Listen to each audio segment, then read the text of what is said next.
ناظرین، واقعہ کربلا تاریخ اسلامی کا وہ اندوناک ثانیہ ہے جو 10 محرم اور حرام 61 ہجری کو عراق میں کربلا کے مقام پر پیش آیا۔ ثانیہ کربلا میں امام حسین علیہ السلام نے اپنے اہل بیت اور رفقاء کے ساتھ دین اسلام کی سربلندی کے لیے اپنی جانوں کے نذرانے پیش کیے۔ تاریخ عالم شہادتوں کی ایسی لازوال داستان آج تک نہ پیش کر سکی کہ جس میں ایک مجاہد نے اپنے پورے کنبے کو دین اسلام کی سربلندی اور رب کی رضا کے لیے قربان کر دیا۔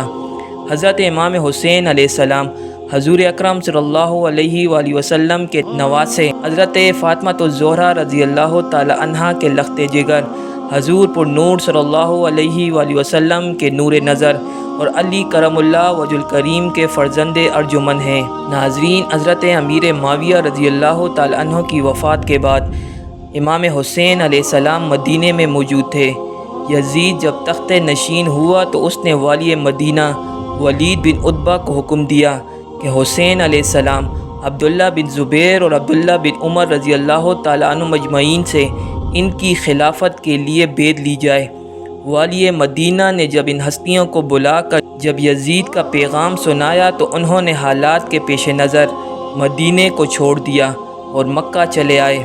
حضرت امام حسین علیہ السلام مکہ میں موجود تھے تو کوفہ والوں کے خطوط آنا شروع ہو گئے کہ یزید تخت پر بیٹھ چکا ہے، وہ دین میں طرح طرح کی خرابیاں پیدا کرنے کا مرتکب ہو رہا ہے، اس کے فسق و فجور کو اگر نہ روکا گیا تو دین اسلام کا شہرازہ بکھر سکتا ہے۔ ہم آپ کو اپنی پوری معاونت کا یقین دلاتے ہیں، لہٰذا آپ کوفہ تشریف لے آئیں۔ اسی طرح کے مضامین پر مشتمل تقریباً 900 خطوط امام حسین علیہ السلام کو موصول ہوئے۔ امام حسین نے کوفہ جانے کا فیصلہ کیا۔ اصحاب کرام میں سے کئی لوگوں نے امام حسین کو کوفہ جانے سے منع کیا۔ انہوں نے کہا کہ اس سے قبل بھی کوفہ والے آپ کے بھائی اور والد گرامی کے ساتھ دھوکہ کر چکے ہیں، ان سے کچھ بھی بعید نہیں۔ اب طے یہ پایا کہ امام حسین نے مسلم بن عقیل کو، جو کہ ان کے چچا زاد بھائی ہیں، کوفہ بھیجا جائے تاکہ وہ وہاں کے حالات کو پرکھیں اور لوگوں سے امام حسین کے لیے بیعت لے اور حالات اور تمام صورتحال سے امام حسین کو آگاہ کریں۔ مسلم بن عقیل کوفہ کے لیے روانہ ہوئے۔ کوفہ پہنچ کر مسلم بن عقیل نے مختار کے گھر پناہ لی۔ بیعت شروع ہوئی تو تقریباً 12,000 کوفیوں نے آپ کے ہاتھ پر امام حسین کے لیے بیعت کی۔ مسلم بن عقیل نے امام حسین کو خط لکھا کہ حالات سازگار ہیں، فوراً تشریف لے آئیں۔ امام اپنے 72 اصحاب کو لے کر کوفہ کی جانب روانہ ہوئے۔ 72 مرد و زن کا قافلہ ترتیب دے ڈالا، یعنی نظام کرب و بلا ترتیب دے ڈالا۔ امام کوفہ کے لیے روانہ ہوئے تو ادھر کوفہ کے حالات اچانک تبدیل ہو چکے تھے۔ مسلم بن عقیل کی بیعت کی خبر جب یزید تک پہنچی تو اس نے عبید اللہ بن زیاد کو کوفے کا والی مقرر کیا۔ عبید اللہ بن زیاد ظالم ترین شخص تھا۔ اس نے کوفیوں کو ڈرایا دھمکایا اور کہا کہ جس نے بھی یزید کی بیعت توڑی تو میں کوڑے اور تلوار سے کام لوں گا۔ کوفیوں نے پینترا بدلنا شروع کیا اور بیعت سے پیچھے ہٹ گئے۔ اس دوران امام مسلم اکیلے رہ گئے اور جاسوسوں کے سبب گرفتار ہوئے۔ عبید اللہ بن زیاد نے ان کا سر کاٹ کر دارالامارت سے نیچے پھینک دیا۔ امام حسین کوفے کی جانب عازم سفر ہوئے تو راستے میں فرزدق شاعر ملا۔ یہ کوفہ سے آ رہا تھا۔ اس نے امام حسین سے کہا کہ کوفیوں نے عقیل سے کی گئی آپ کی بیعت توڑ دی اور امام عقیل کو شہید کر دیا گیا ہے۔ کوفی وہ لوگ ہیں جن کے دل تو آپ کے ساتھ ہیں لیکن تلوار بنو امیہ کے ساتھ۔ امام نے اصحاب سے مشورہ کیا تو کچھ لوگوں نے کہا کہ واپس لوٹ جانا چاہیے۔ مسلم بن عقیل کے قرابت داروں نے کہا کہ ہم عقیل کا قصاص لیں گے۔ امام کا قافلہ کوفے کی جانب روانہ ہو گیا۔ سب سے پہلے حر بن یزید نے امام کا راستہ روکا۔ اس کے بعد عبید اللہ بن زیاد نے 4,000 کی مزید کمک دے کر عمر بن سعد کو حضرت حسین علیہ السلام کے مقابلے پر بھیجا گیا۔ امام حسین نے ان کے سامنے اپنی شرائط پیش کی کہ یا مجھے یزید کے پاس جانے دیا جائے یا واپس جانے دیا جائے، یا جہاں کسی سرحد پر جہاد ہو رہا ہو وہاں کی جانب جانے دیا جائے۔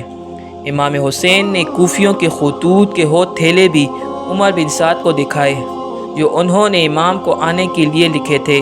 عمر بن سعد نے عبداللہ بن زیاد کو خط لکھا اور حسین کی 3 شرائط بیان کی تو عبداللہ بن زیاد بھی مطمئن ہوا کہ معاملہ بات چیت کے ذریعے حل ہو جائے گا۔ شمع ذی الجوشن جو اس وقت دربار میں موجود تھا، اس نے عبیداللہ بن زیاد سے کہا کہ کیا آپ حسین کو دوبارہ مہلت فراہم کر رہے ہیں کہ وہ آئندہ بھاری طاقت اور جمعیت اکٹھا کر کے ہمارے مقابلے پر آ جائے؟ اگر آج امام حسین کو جانے دیا تو آپ لوگ ان پر کبھی قابو نہیں پا سکو گے۔ شمر کے ان الفاظ نے عبیداللہ بن زیاد کے ذہن کو تبدیل کر دیا۔ اس نے شمر کو خط بھیجا اور کہا کہ یہ خط عمر بن سعد کو دینا، اگر وہ ہمارے حکم کو بجا لائے تو ٹھیک، ورنہ اس کو قتل کر کے خود لشکر کے امیر بن جانا۔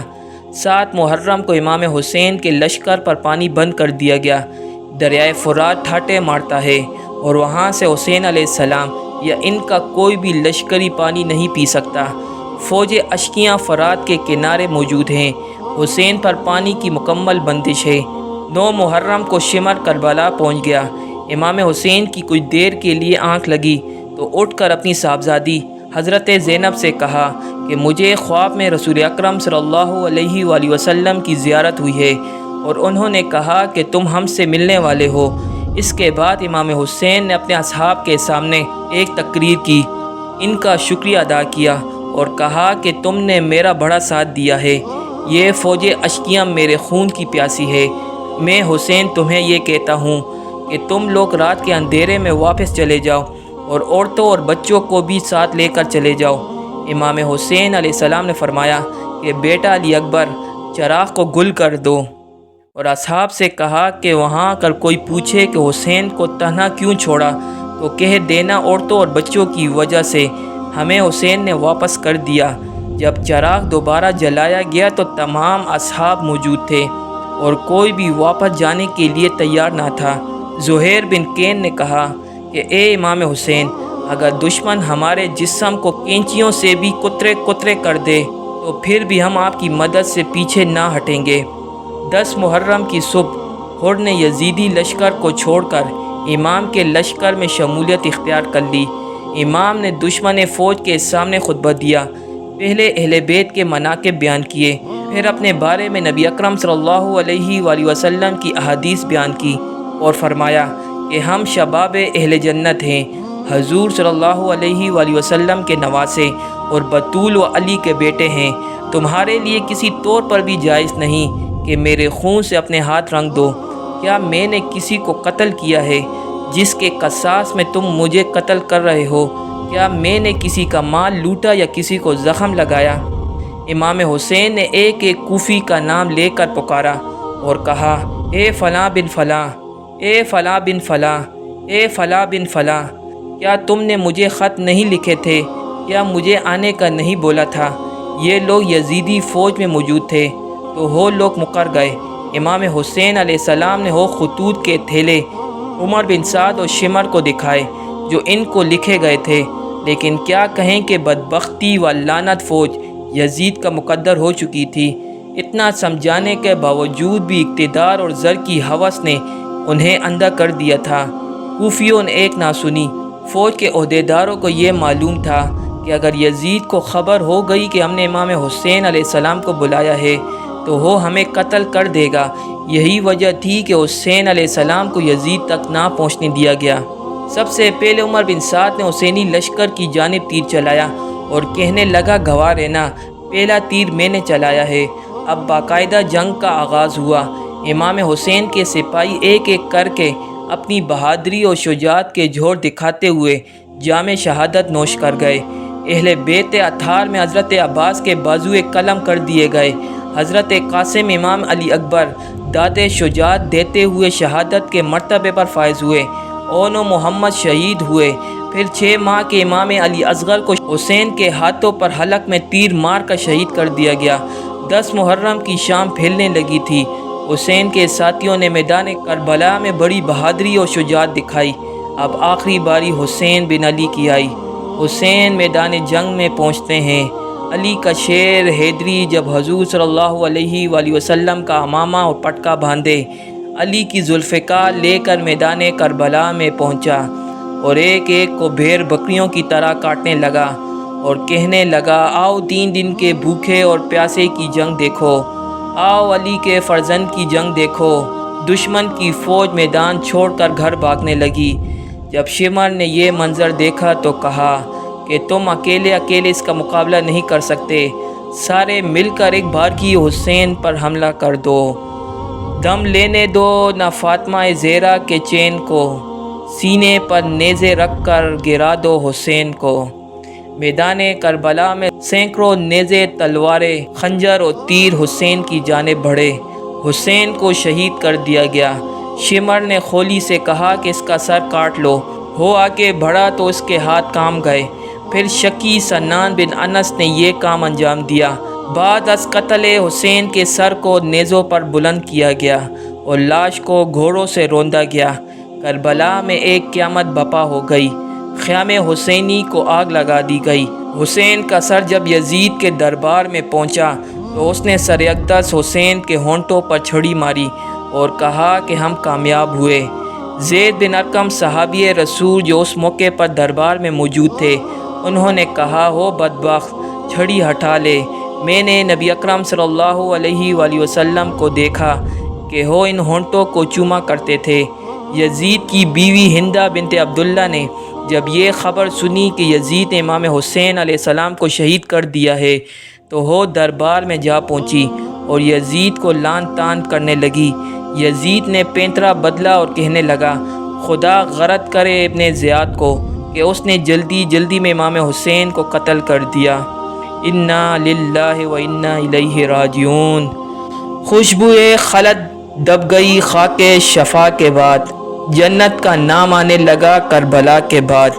بات از حسین اور نہ کوئی حسینی ہے، نہ اور کوئی کربلا اس کربلا کے بعد۔